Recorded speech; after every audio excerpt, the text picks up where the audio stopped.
Today, we'll be showing you how to replace your spray arms on this Frigidaire dishwasher.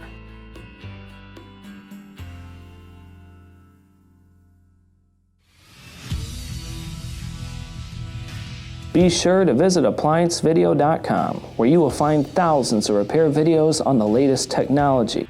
And for a limited time, you can save big on an annual membership and take advantage of all of our premium benefits. ApplianceVideo.com. Do it right the first time. The main reasons why you'd be replacing one of the spray arms is if the spray arm is cracked, causing water to leak out the front, or if the unit is not washing well. Stop. Before beginning any repair, always be sure to disconnect the power to the appliance. It is also recommended to test the outlet for the proper voltage. Remember to also turn off the water. There are no tools needed to complete this repair.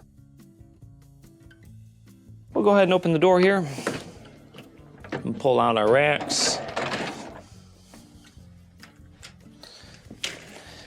Now to remove the spray arm, obviously inspect it for cracks, make sure nothing's damaged on it. That's usually why you are going to be replacing it. To remove it, there's this kind of slip cap on the bottom here. What you would do is you would turn it to the side, turn it the other way, and then pull it up. It can only go one way. If you turn it one way and it starts to tighten, turn it the other way, pull it out, remove your cap here, and set the spray arm to the side. When installing your new spray arm, make sure that this turns okay prior to installing it.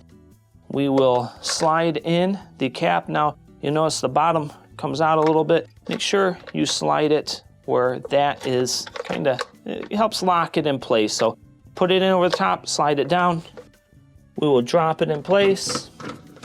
Give it a turn the opposite way that we took it off. It will have one final click that will lock it in place. Make sure you give it a turn, pull up on it, make sure it's not going to come off. Reinstall your racking, and that will complete your repair. Thank you for watching another quality video from ApplianceVideo.com. If you found this video helpful, make sure you click the like and subscribe to our channel.